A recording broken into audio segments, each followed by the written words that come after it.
In the sheltered land of Aman, the light of the two trees waxed and waned in an eternal rhythm, bathing Valinor in alternating silver and golden splendor. Yet this light was blocked by the high walls of the Pelori Mountains and could not reach the vast continent of Middle-earth to the east. There, after the departure of the Vala, the lands fell into 1,000 years of gloom and silence, lit only by the faint stars that Varda had set in the heavens in ages past, twinkling coldly in the endless vault of the sky. Melkor, the Dark Lord, lay hidden beneath this forgotten land. His vast and evil fortress of Utumno, like a festering sore, was rooted deep in the frozen wastes of the north. He did not sleep.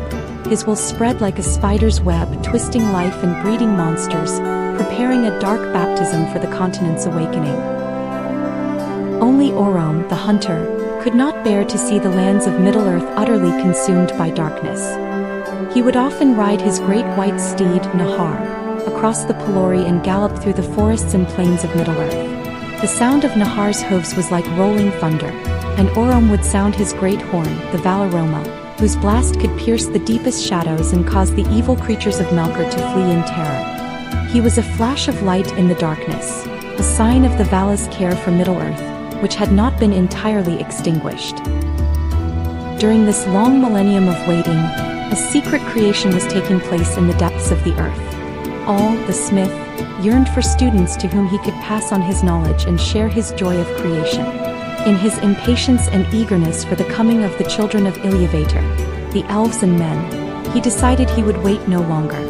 He went to a hidden place beneath a mountain in Middle-earth and with his supreme understanding of rock and metal, he shaped the seven fathers of the dwarves. He forged their sinews, gave them hearts of steadfast endurance, and an innate love for craft and stone. However, when he had finished his work and was about to teach them speech, he found they could not respond. They had no independent will.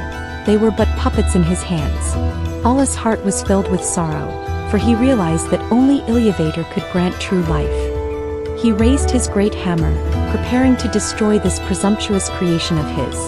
But just as the hammer was about to fall, a voice spoke in his mind, a voice not of words, but of pure understanding from Iluvatar, the father of all. Iluvatar knew of Allah's desire and his good intentions. He accepted Allah's creation and himself gave the dwarves true souls. But he also decreed that the dwarves must not walk the earth before his firstborn, the elves. And so, the seven fathers of the dwarves were laid to sleep, placed deep within the mountains where they were each to be awakened, to await the age that was theirs. In the year 1000 of the years of the trees, the Vala held a solemn council in the Ring of Doom, the Mahanaxar, in Valinor.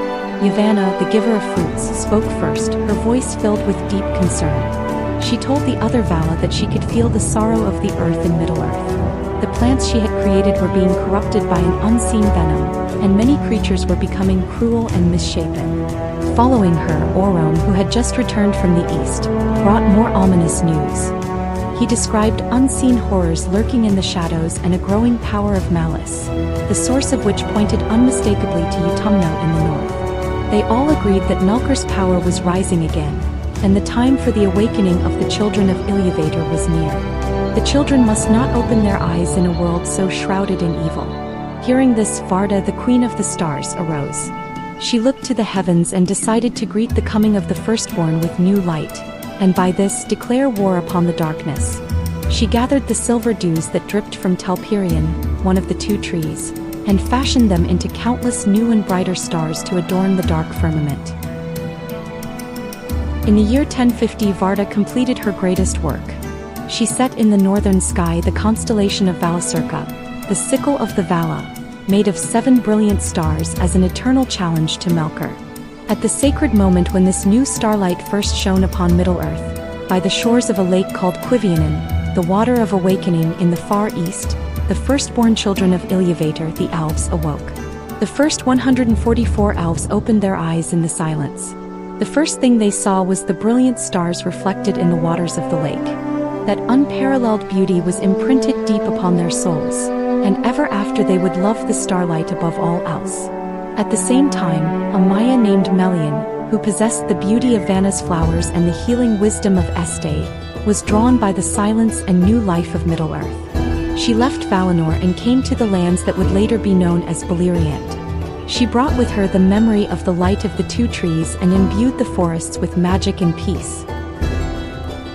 However, the joy of new life was soon overshadowed.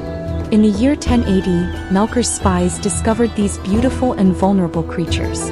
His heart was filled with jealousy and hatred, for he knew he could not create life, only mar and corrupt it. He sent dark phantoms and hunters to prowl by the lake, capturing elves who strayed from their kin.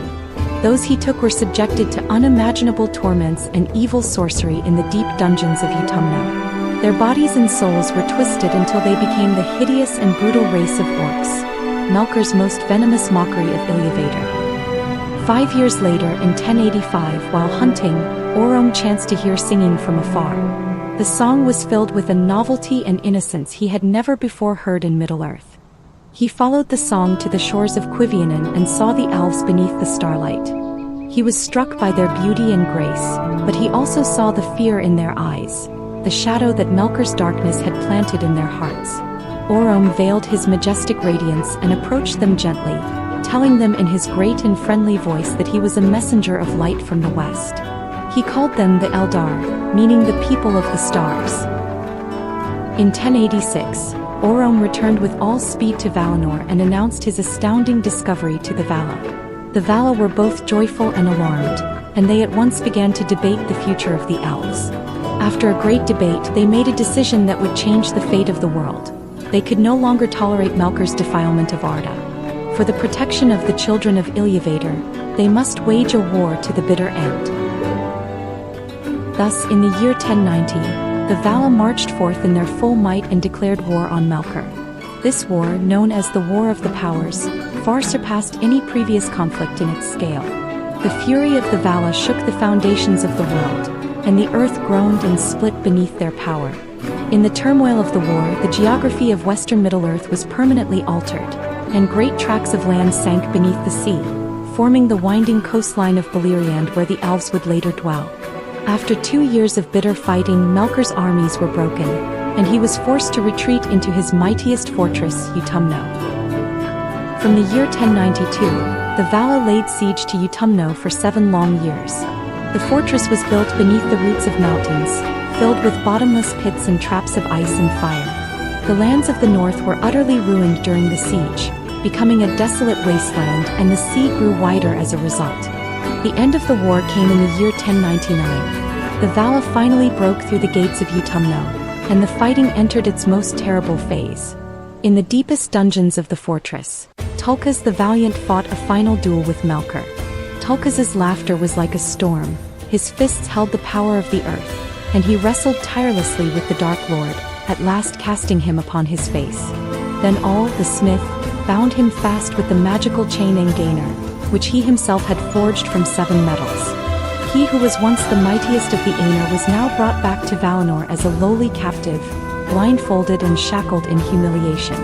The Vala were victorious, but they did not know that Melkor's lieutenant Sauron had escaped, and that deeper evils in the pits of Utumno had not been purged. This war, fought for the salvation of the elves, brought a temporary peace but also planted the seeds of a deeper and more far-reaching tragedy.